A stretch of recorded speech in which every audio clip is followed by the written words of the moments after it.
Excellent. Hello, everyone, and welcome to Innovation Week, Day 2. My name is James Downey, General Manager with Cubewise, and it's my great pleasure to be here today with Dean Watts, Jason Apwar, and Andrea Ludwig on the Cubewise team as we share with you the importance of visual excellence and designing elite user experiences for planning analytics. Really looking forward to this session in particular, as we're going to have Dean shortly getting on the hands-on keyboard. And we're going to be presenting a number of our Planning Analytics workspace screens and kind of diving into those in further detail to kind of show you, how to kind of help you design, and the importance of designing efficient and visually appealing and intuitive workspace screens, and what that means for kind of building greater user trust and greater user adoption, which is great measures of success of a planning analytics application. And then additionally, we're going to kind of change gears a bit with Dean on the mic shortly, where we're also going to be looking at Applico UX as a kind of a counterpoint to Workspace. So obviously, Workspace comes pre-packaged for a lot of customers with planning analytics, especially those on the cloud. And then, of course, customers on-prem typically have Workspace these days, but some of the legacy parts you still need to buy it as an add-on. But putting that to one side, Workspace is an excellent kind of a component for visualization of planning analytics data, and it's obviously got its administrative capabilities there as well. So it goes beyond just visual excellence. But then we kind of as I said, we'll have a look at Applico UX, which is a Cubewise pre-built visual application designing toolkit and framework for your planning analytics data. And we're going to show you how that can kind of go beyond some of the limitations, or some of the constraints is probably a better word for it, that you would see sometimes with a planning analytics workspace. So really looking forward to kind of diving into that very shortly with the team.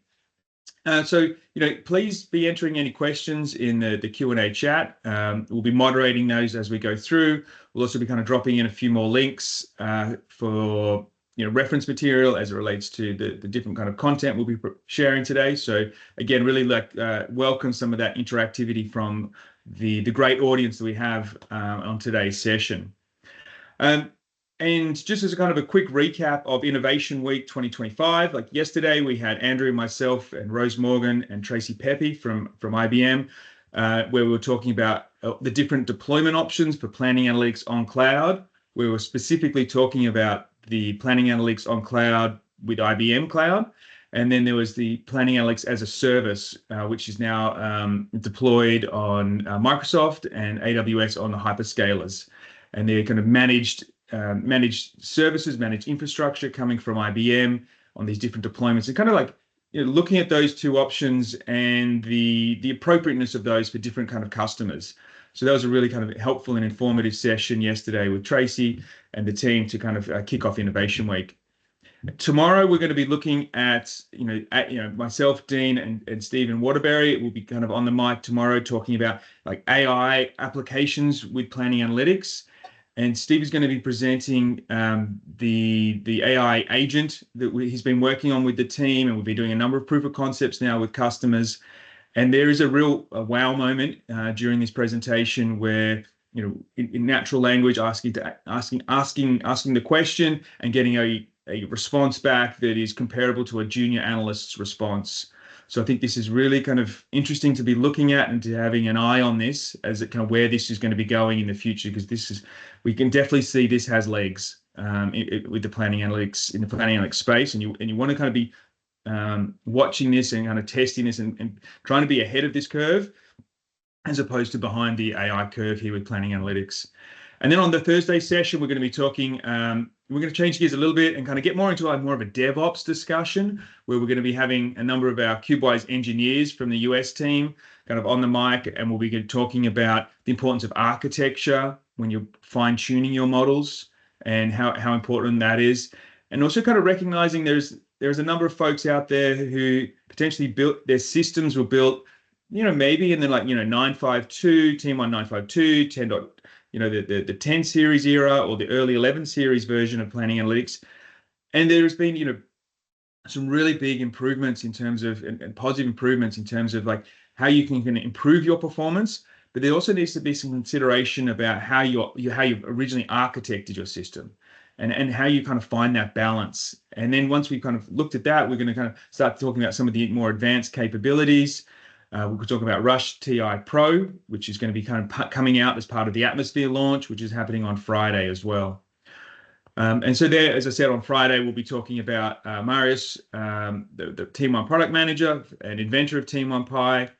He'll be joining the US team and some of our engineers as he launches with us Atmosphere, which is our pre-built connector for cloud integrations. And that's a real, that is a game changer for planning analytics. And it's going to be really interesting to hear from him about his kind of thoughts on the evolution of Team One Pi and how Atmosphere fits part of that kind of like that roadmap and that evolution, and kind of just sharing how simple it can be to kind of connect Planning Analytics Cloud, as an example, into like a Snowflake or a Databricks instance, or countless other data sources. Yeah, the amount of cloud data sources is ever increasing, and the ability to kind of connect to them securely, managing those keys and things like that, and the performance is a high priority. And we've definitely solved a lot of that with some of these pre-built connectors that will be coming out from Cubewise with Atmosphere.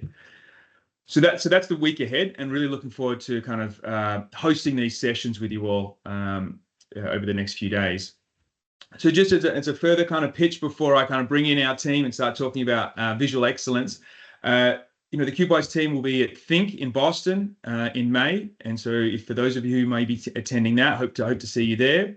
Additionally, the Cubewise team will be at Tech Exchange in Orlando, in Florida, in October. So again, looking forward to seeing people there. And we'll also be doing the Team One World Championships again in the US this year. So looking forward to hosting that fun activity. That was a big success last year. I know Andrea and Jason, you were both there, and that was a really good kind of activity. A lot of people kind of joining that, really good hype, and hoping to maybe even get on the main stage this year at Tech Exchange.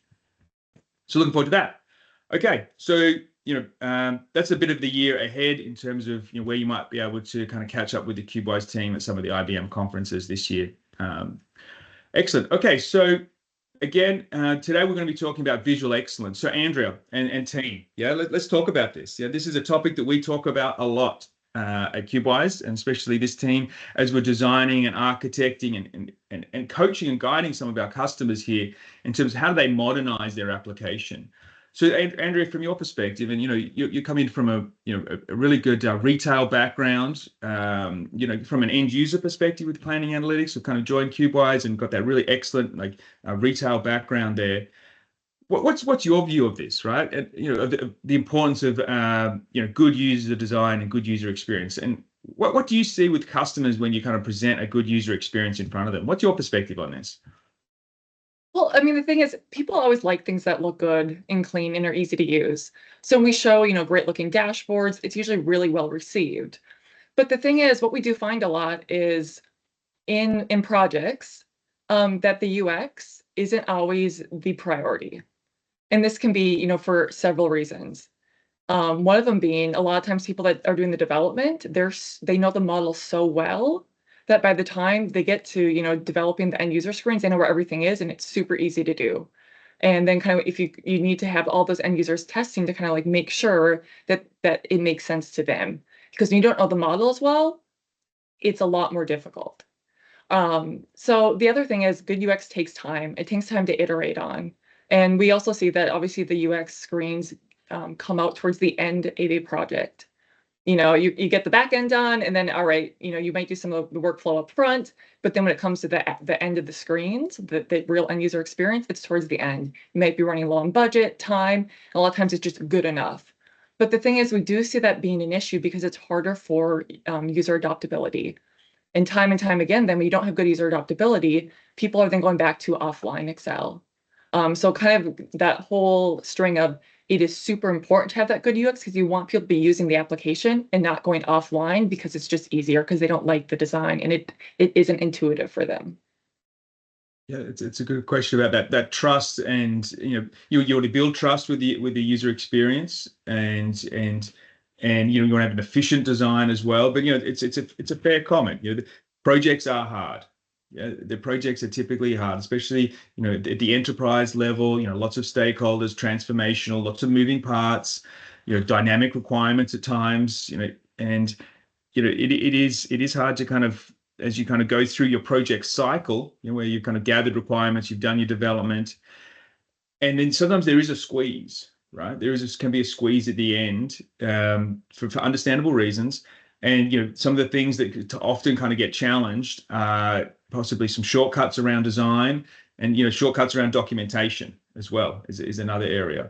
That's it. But I don't know, Jason, like you've kind of worked on some of the bigger models in the US when you were a senior consultant there, some of the bigger models.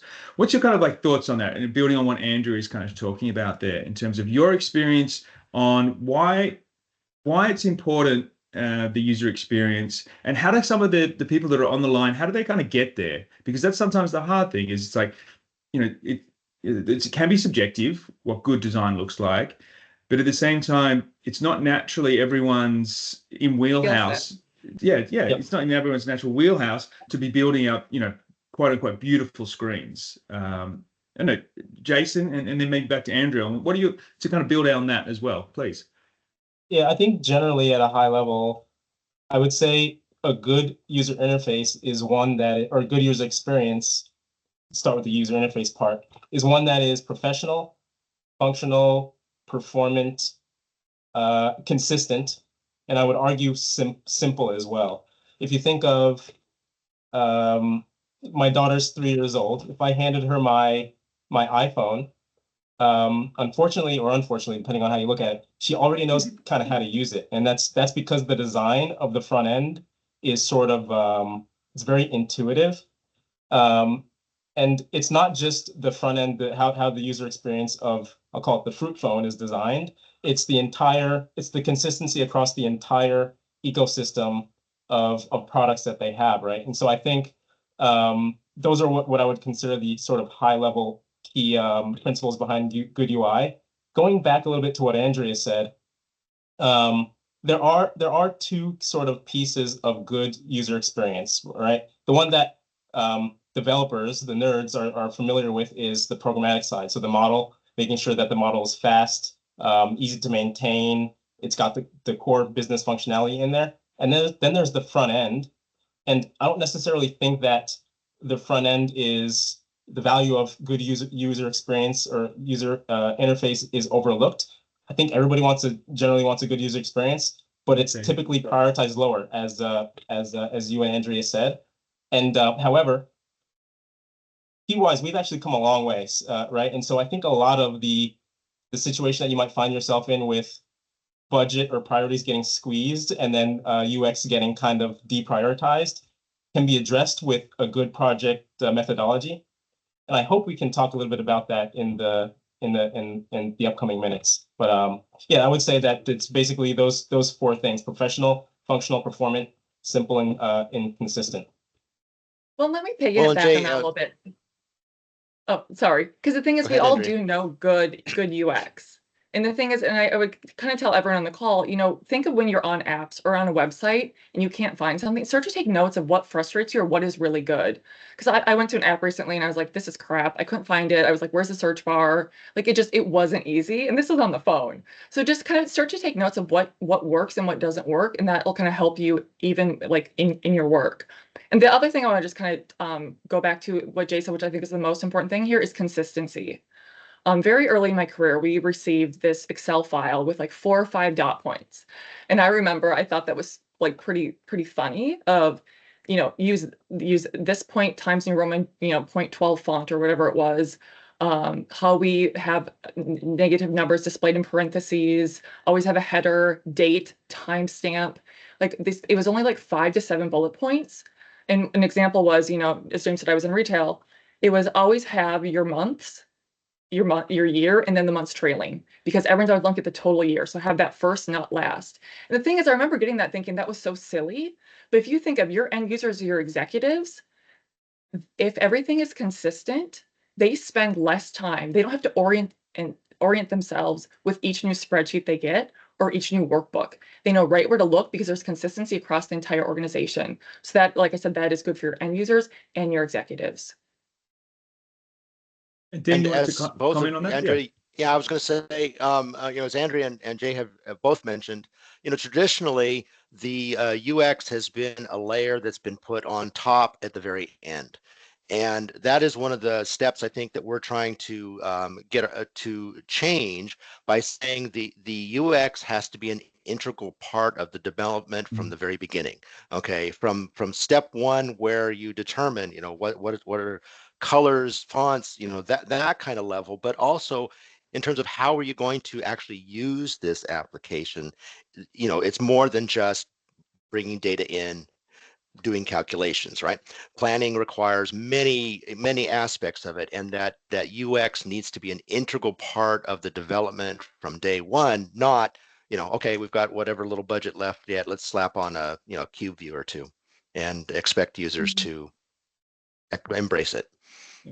And maybe Dan, you want to let's bring him. You raised some really good points there. Do you want to maybe share kind of let's jump into some workspace screens and let's kind of talk about some of that. I think it's a good time for us, please. Sure.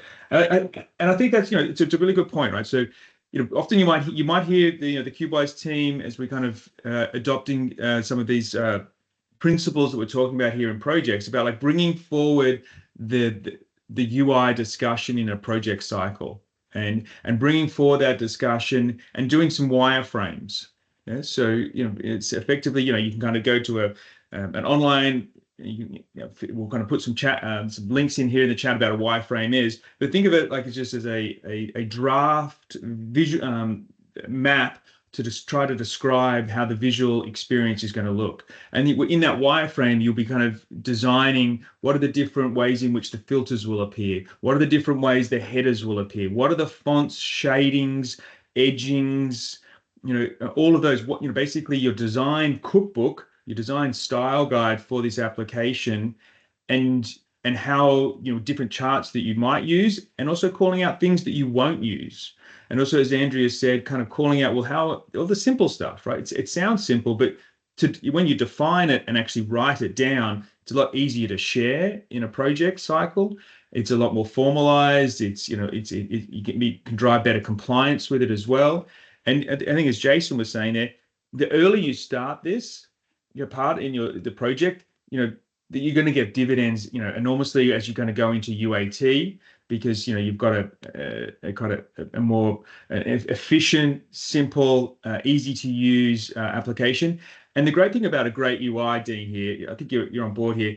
You can obfuscate the complexity. There can be, we can have a lot of different cubes doing a lot of very smart things in the background that the developers have designed, administrative design, and the data is moving up, excellent speeds, and the calculations are, excellent. And it's just a really smart model, an efficient model. But there is complexity, and you do want to obfuscate some of that complexity from end users because, they're not necessarily, as Andrea said, they don't necessarily know the model intricately. And so you do need to make it, you need to simplify some of that complexity there. So Dean, let's talk about that. And do you want to share what you've got up on screen, the apps and plans, and how we went about designing this? Sure. One thing, especially those that may be looking at Planning Analytics Workspace, one thing that you might want to consider is, those occasional users, the ones that are going to do their plans, or maybe getting into the system, a couple of times a year. The applications feature is something that is a very simple menu system at minimum. To allow your users to get in and at least know what it is that they need to look at with regards to the topic that's involved. So again, I think it's one of the aspects of the UX that really should be considered going into the future because it does allow the users some very ready, easy to navigate capabilities and not have to make them go hunt and peck and find the different parts of the model. The other thing is, again, when we talk about simplicity and we talk about display, color schemes are very important. A color scheme that is not real broad, very, very simple. In terms of placement on the screen, consistent fonts, consistent positioning. If you're going to have drop-down boxes in your screens, try and determine ahead of time, well, where's that going to be, and can we do this consistently across our screens and our applications. So again, these are things that this group here collectively worked quite a bit on, even to come up with this particular screen. Lots of discussions about that. And I don't know, Andrea, if you have any leftover tales to tell about what we went through to design this. No, I mean, it did take, we had to meet off and on a little bit and go through a few things, because even too, if you look at where we start on the left to the right, it's consistent. So you don't have things bleeding off. It looks clean. Another thing too, I'll say is when it comes to picking colors, that can be a little hard. Blues work well. A lot of you probably have corporate colors. And if some of them are a little crazy, you don't have to use all of them. You can grab one or two, and there might be corporate guidelines you have to follow. So even check with that, because each company's a little different. But that is a good place to start. If I could jump in for a second, I want to go back to something Dean mentioned a little bit. So our methodology on doing this has evolved significantly. If I could choose one project that sort of was the kind of like the turning point in the evolution, it would probably be our first engagement with the Navy. And it's funny, I think all of us on this call were involved with that. But I think the approach is really important. So James, I think you called it the sort of the design cookbook. If you put that together, if you take the actual time to come up with the definition, the wireframing, and of your interface, you can reduce a lot of the prototyping and iteration that typically happens. Because if you start from step one, which we could probably say is, define what kind of interface this is, or who is this for? Like, is this an executive dashboard? Is this a report, or is this a planning interface, or even an admin console? What does the interface have to display? And then you just put that on a piece of paper, right? And you socialize that, and you get buy-in on that piece. Then you can add the wireframing onto it. So how do the objects on the interface need to be laid out in such a way that it's the interface serves its purpose the best way? And then to Andrea's point, not just the colors like your corporate styling, but what visual cues need to be included to allow for faster consumption of the data. And so I think if you follow that general methodology, you'll end up with less prototyping and less iterations, which ultimately will help you with your budget situation if that's a concern. Because at the end of the day, you really, really should have elite user experience. So it's just about the methodology, in my opinion. No, it is starting a little bit with the end in mind. And then even here, if you look at the up arrows for green, saying, hey, things are looking good for gross margin sales and percent. The stop lighting down there in the crosstab, red versus green, very easy to see. Even the pie chart, look at our biggest revenue by gross product. Like you kind of those visualizations are where your eyes drawn to. And Jason, like you kind of made a good reference there about the Cubewise and US Navy project. And for those of you who haven't heard about that one, we put it in the chat there. We present Andrea and Steve Waterbury presented that at Tech Exchange last year.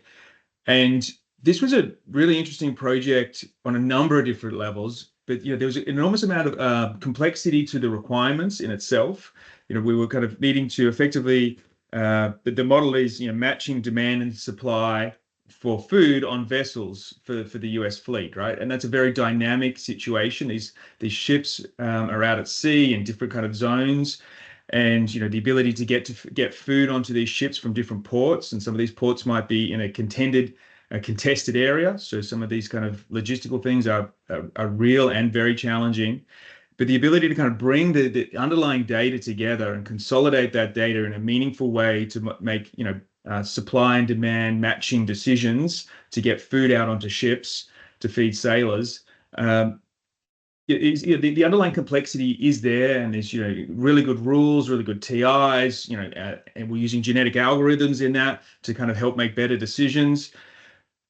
So there's a lot of complexity, and the end users were new to planning analytics, weren't they, Jason and Andrea? They were new to planning analytics, so they weren't overly familiar at all with cube views and dimensionality and all that great stuff. So we were really kind of pushed ourselves to kind of design a very efficient and intuitive planning analytics workspace experience that targeted people who were, very casual users of planning analytics, and they needed to go in and do their analysis, and then they needed to go to do other jobs on the ship.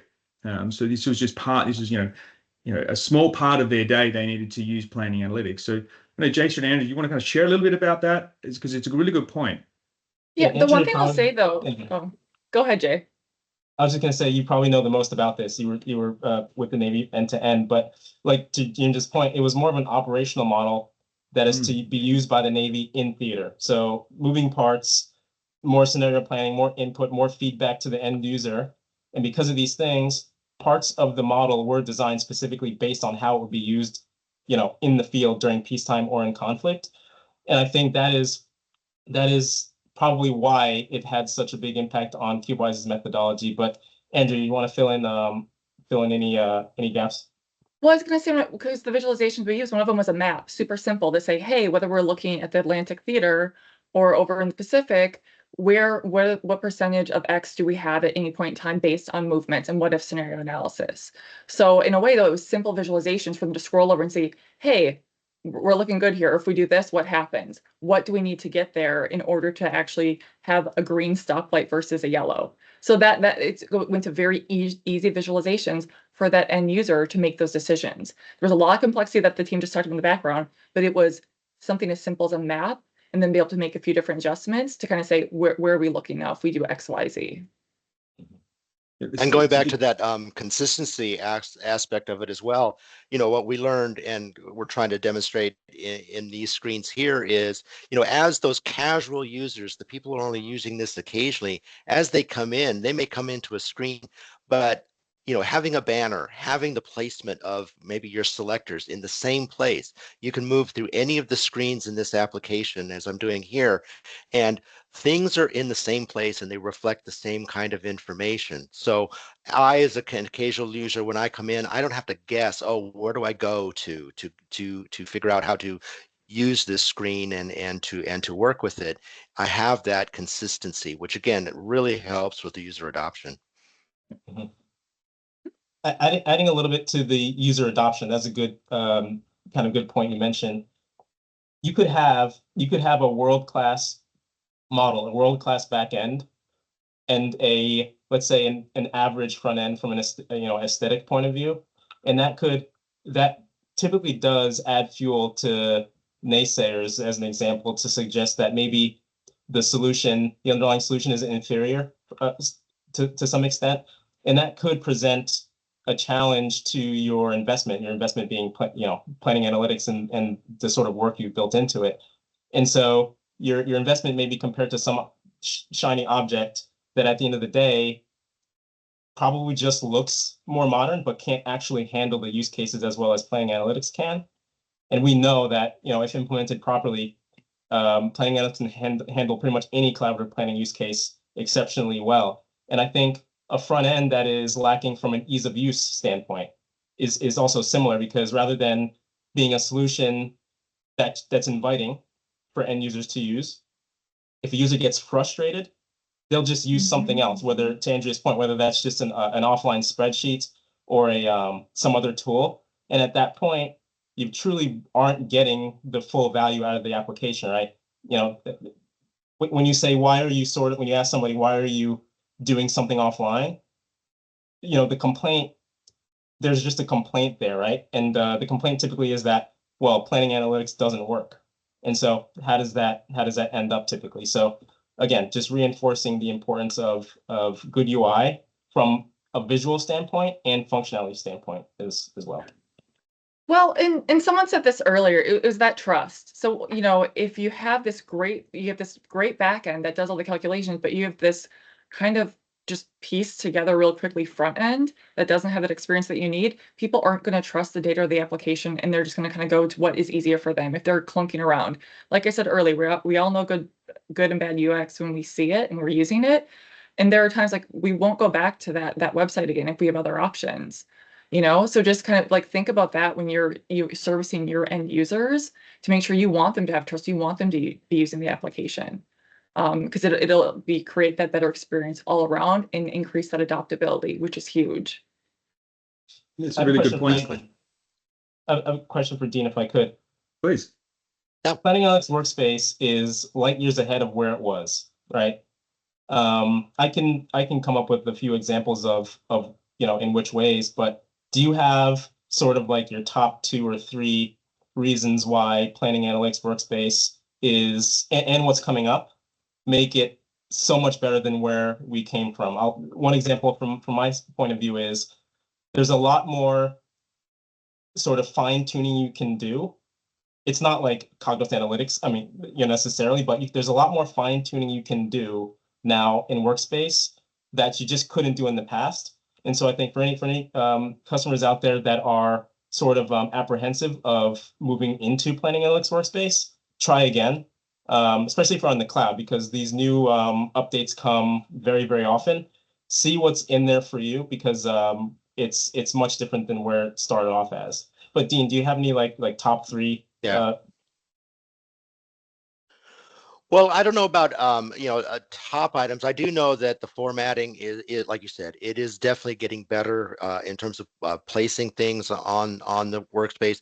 Again, we're showing a certain view here. We have another example that kind of takes it in a completely different direction. So here is again a display that's different than the ones that you were seeing before. Again, still trying to keep with some consistent consistency, fonts and placement and things like that. But you have that opportunity to stick with a choice. Again, you can develop your own color schemes that can be utilized for your visualizations and your palettes. So again, if you can use these, set these up, use them and share them with those in your organization, so that as everybody is working together to develop these screens, the company as a whole is starting to look a little more cohesive. Then people start to utilize the system and are again better adoption. We try and give users as much information on the screen as you can without being overwhelming. But again, nice thing is you can add nice little things. Okay, I can provide some guidance to somebody. Said, oh, I'm going to input. Oh, I can't do that. I have a little message here that says don't do that. So now if I change to my department, and now the message will go away, and I can do my input. So again, you can provide people with that back and forth and guidance and help to just get them comfortable and confident with using the system. Maybe just to jump in here, because we do want to kind of so we wanted to kind of show some really good there's some chat questions here which Dean will going to ask the team a couple of these in a second here. One of the ones from Alex, did you ever discuss with IBM the possibility of developing custom visuals, something like a marketplace for Power BI? So effectively, it's one way to answer that question is the ability, and we're going to change gears here in a second, have it Applico UX, but it's this where your ability to kind of bring in high charts, the countless libraries and visuals from high charts into Applico UX. Can you do something similar with Planning Analytics Workspace? So obviously there's a select out of the box number of charting options that are in Workspace. What are and you're on the Navy project, you were looking at using containers and things like that with some of the visualizations. But how have you approached it in terms of introducing, let's call it, non-standard visualizations into Workspace? Dean. Well, yeah, out of the box, no, there really isn't that particular capability. Sadly, while Cognos Analytics has opened that up, they've expressly stated with Planning Analytics that won't necessarily be the case. Now, we at Cubewise have come up with lots of different types of ways to incorporate something that's maybe outside of Planning Analytics directly, but is utilizing, or Planning Analytics Workspace directly, but is utilizing some better features. And we were talking about the Navy project. One of the things that we were working with was coming up with a completely different mapping scheme than what is provided out of the box with PAW. And with that, yes, you may have to delve into some more advanced capabilities, whether it's Python, but you can certainly render them within PAW. in many situations in a way that makes it look like it's a part of the application, but unfortunately, that particular component isn't there. But there is Applico, and with Applico, sorry folks, we had a little timeout here. Let's get that back logged in again. We hopefully can show you that capability where you have that full freedom to bring in different visualization, graphics, everything into into that same cohesive, consistent environment.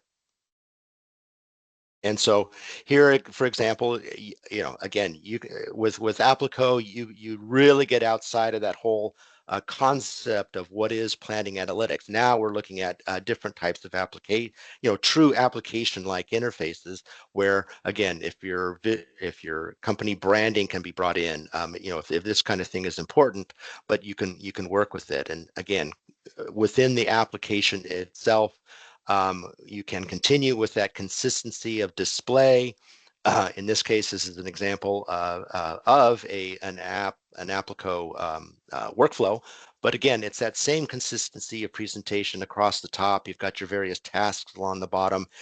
And again, with Applico, you can bring in your own visualizations, as well as it comes with a very extensive library that is constantly enhanced of different types of visualizations.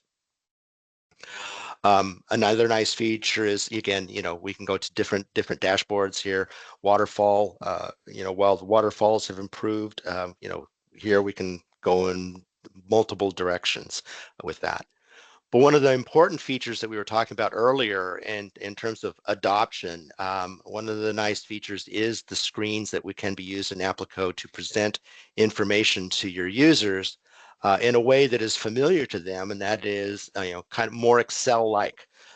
In this particular case, you have advanced features. You can, for example, have pop-up windows, which allows you to see information, in addition to what's there. But you also have that ability to hide columns like we can with Excel, so I can get rid of things that I don't necessarily want to see. So I remove those first two columns. Another nice feature that we absolutely love with this particular one is that ability to drag information. So I take this 1805 and I can just drag it across and update my my information accordingly. So again, it gives that user that Excel type feeling, but again, you're on the web, and you're not using Excel, but a more centralized focus. Another thing too that is really nice about Applico is the ability to bring different views together. This actually is three separate views that have been stitched together into one presentation. So again, it's the opportunity to kind of extend that planning analytics capabilities just that much further.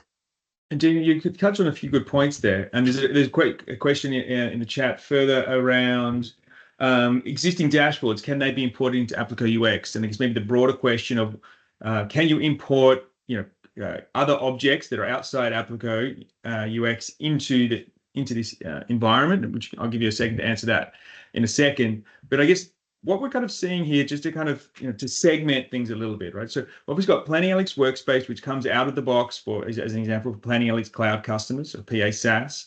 And so that's kind of out of the box available, and it's an excellent visualization, starting point visualization tool for planning analytics data. Plus, it has the administrative capabilities. Yeah? So there is an upside there for Workspace. And all your cloud, some of your cloud administrative activities. If you're on V12, you've got your dynamic memory allocations and the upgrades, which is a really good feature of it, to be fair.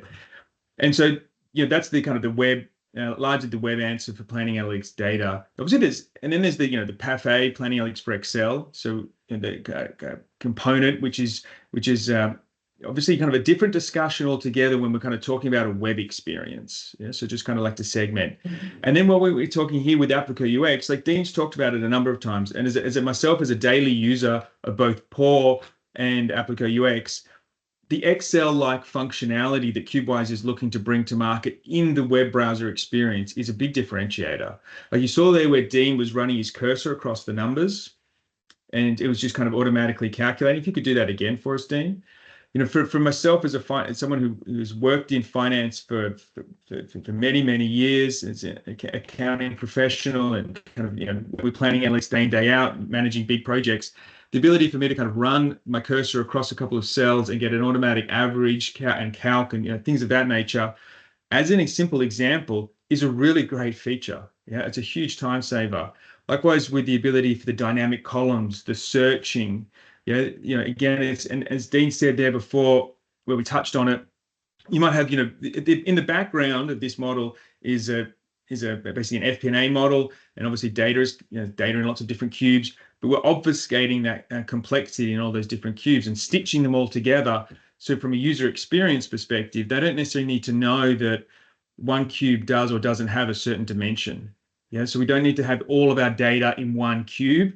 Yeah, and have the challenges of that architecturally and performance. We have multiple different cubes for different use cases and different shapes of data, and then you stitch that all together in a, you know, a really good user experience, and you obfuscate, you kind of step away from that complexity from an end user perspective. So I think it's a really key thing for people out there. It's kind of, and Jason, maybe you've got some thoughts on this, as you've kind of built some very large models in your time, about how you manage that complexity in that user environment. I don't know, Jason, you want to make a comment on that, please? Yeah, I think you touched on it pretty well. To me, I think the biggest next evolution in UX would be when you start to inject Gen AI into the situation, like the with the Planning Analytics AI assistant, or what our engineering team is doing with the watsonx platform. Once you do that, in theory, certain types of users, it's like you don't really need to know much about where the data is or anything. So I guess much of the information that you would consume or even input into the model could be done for you by just typing in something to like a natural language ask or question or something like this. So I think when you get to models that are large multi-instance models and things like that, both workspace and UX can obfuscate the complexity if you do it right. But once you get to a certain point, especially for newer users or executives that just want an answer or want a summary of what's in your data, like whether it's sales or whatever, at the end of the day, just, you know, it's like pinging a question to a colleague almost. That's actually something we'll get into tomorrow, so I don't want to spill the beans too much, but that's how I see it. There's multiple ways of doing it that Workspace and Applico help. But the next evolution of that, I think, is when Gen AI comes into play. Yeah, good call out. Good call out. And thanks, Dean, for letting me kind of jump in there. And there's a few questions coming in the chat, which we might answer in a second. Yeah, please, Andrew. Let me actually address one that came up from Michael. It was a little while ago around the workspace screens, but just kind of how do you get started and how that was developed. So whether you're talking Applico UX or PAW screens, one thing I might recommend, it's very specific to your business though. So think of kind of what are the outcomes that you want? What is your planning process or your forecasting process? Also, you know, send a survey to your end users. We do that with companies. You know, what are their experiences? What are they thinking? What do they like? What do they don't like? You know, so those are a few tips to get started, but we can also, you know, take more offline, but just kind of wanted to put that out there for a few options to get started. But kind of think of that end in mind of what you want and kind of work a little backwards. And then you can get to the specifics of, all right, the colors, how does this look? Are we aligned? Are we consistent? And do testing too. We definitely need different users in their testing. Someone that hasn't seen it before, you know, like bring someone from your team and be like, hey, you know, does this make sense? Because you want it to be like Jay's 3-year-old to just be like, yep, totally know right where I'm going. This makes, you don't need any training or very little. And as a practical you know, tip, I guess I would say is, you know, do this exploration with your users, et cetera, as much in advance as you can to kind of settle on that view.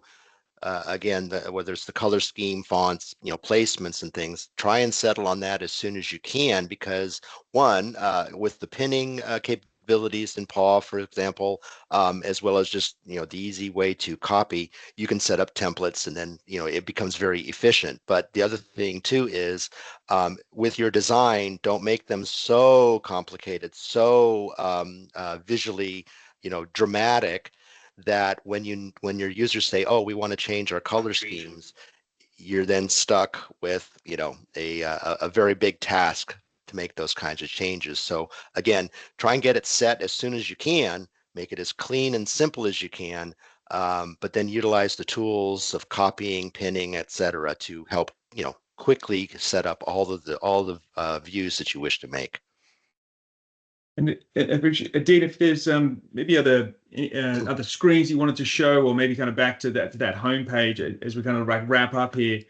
And I guess there's some really good questions there about the differentiation between Planning Analytics Workspace and Applico UX, which is a natural kind of question to ask, because there is crossover there, and it's something which we can kind of share a bit further, kind of like in a detailed discussion. And proof of concepts are always the great place to kind of start that further detailed evaluation on either of these type of tools, right? But Applico UX, you can think of like Applico UX is really targeted towards the end user in mind, and that end user could be a finance analyst, and kind of like stepping out, a sequence of events, sequence of steps in a very rich, intuitive manner, in the same way that apps and plans can in Workspace. But it's enormously extendable, Applico UX, to the credit of the Applico and Cubewise teams that have been working on this product for several years now, with big enterprise customers as well. So this thing has proven to scale as well. So and there's some great US reference customers, and we can share some information on that in the chat.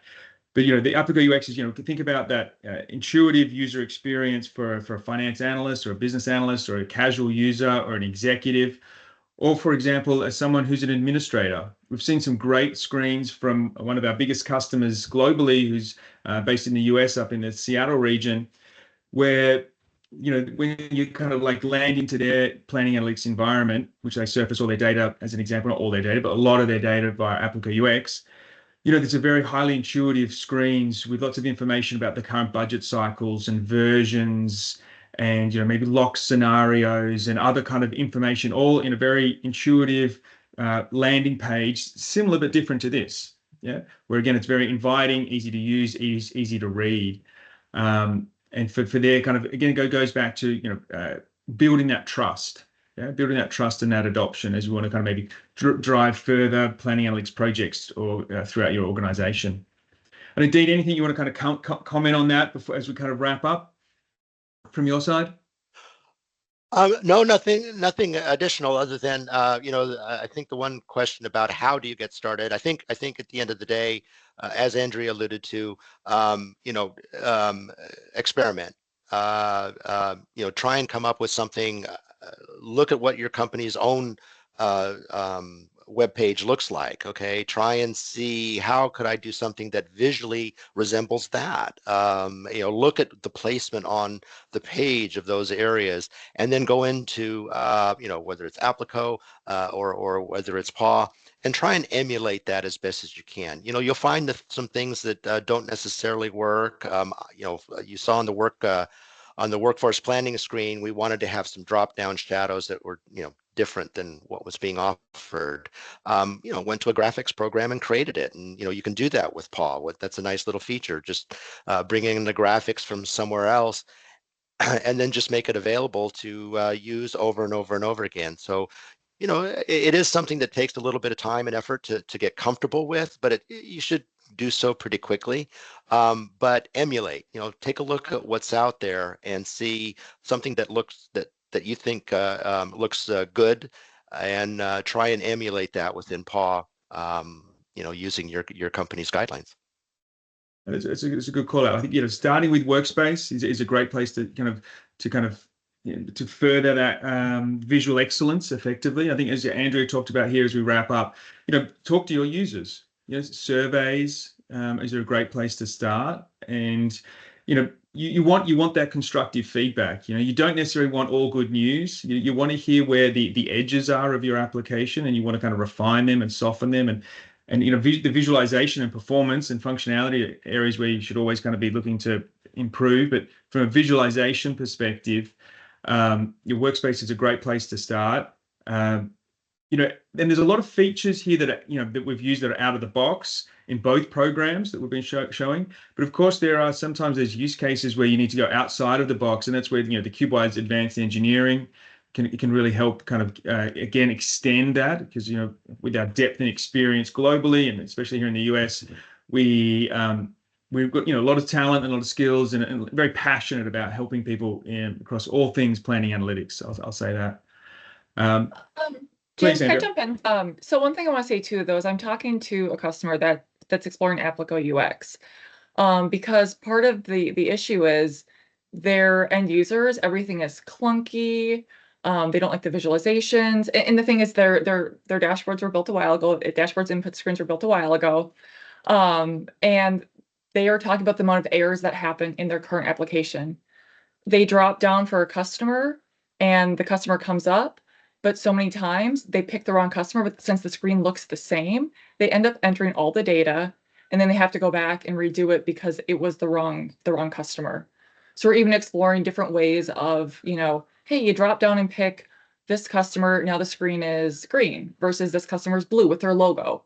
And that can be done, in whether you're talking PA, Applico, there are, differences between them, but you can do great visualizations with both.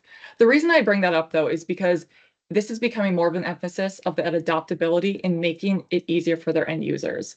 And I think there's more, it's just becoming more popular than, a few years back. And if we think about it too, even PA itself, it's been around for, I can't remember, James, how many years did you say? But it is this progression of here's where we started, here's where we're going, and kind of that journey to kind of always be improving. As you said. So again, I think, and you touched on some really good kind of points there. Please kind of reach out if you're kind of interested in exploring this further with us all. And I do want to kind of do a quick plug as we kind of wrap up for tomorrow's session. And something else, obviously, visualization of data is increasingly popular. But Jason, what else is popular, and what's happening tomorrow that you're going to be a part of and joining us? Do you want to just kind of a quick pitch for that as we kind of wrap up here, day 2 at Innovation Week? Yeah. So tomorrow, you, Dean Watts, myself, Steve Waterbury, our engineering manager, we're going to be talking about Gen AI and how that fits into planning analytics and beyond. And so I mentioned a little bit earlier, to me, that's like the next evolution of augmenting and improving the user experience. And but that discussion is going to touch on several things, not just how it can benefit like a financial analyst, but also like the developer, the executive, and the developer, executive, and end user. Yeah, those 3 or 4 things. So that's going to be one of my favorite sessions this week, and I hope everybody can attend. And we have some more on Thursday and Friday. James, you want to go into those as well? Yeah, I appreciate that. And there's going to be kind of a real kind of that wow moment there where we kind of with that interaction between Planning Analytics and Watson, right? So we're going to touch on Planning Analytics AI Assistant tomorrow. We're also going to kind of put it to one side to a degree. We're really going to focus on Planning Analytics and Watson X.AI integration, and kind of more of that kind of like advanced enterprise level kind of LLM kind of approach that you typically want to see, especially if you're, for example, a Fortune 1000 type of company, and how we kind of approach that and where this is all going. So yeah, hope to see you all there, and as we kind of take that conversation further. The recording of this will be shortly shared with everyone, so watch out for that. And additionally, this week will be uploaded to the Cubewise YouTube channel too in the coming weeks. So firstly, I want to thank Dean, Jason, and Andrea for joining today's session, and thank you everyone for the questions. There's a few that we haven't been able to get to, but we will follow up with you. So please give us a minute, and we'll kind of come back to you on that. But thank you for all the great questions on there. And with that, we'll call it a day, and thank you again for your time. Speak soon. Thank you. Thank you.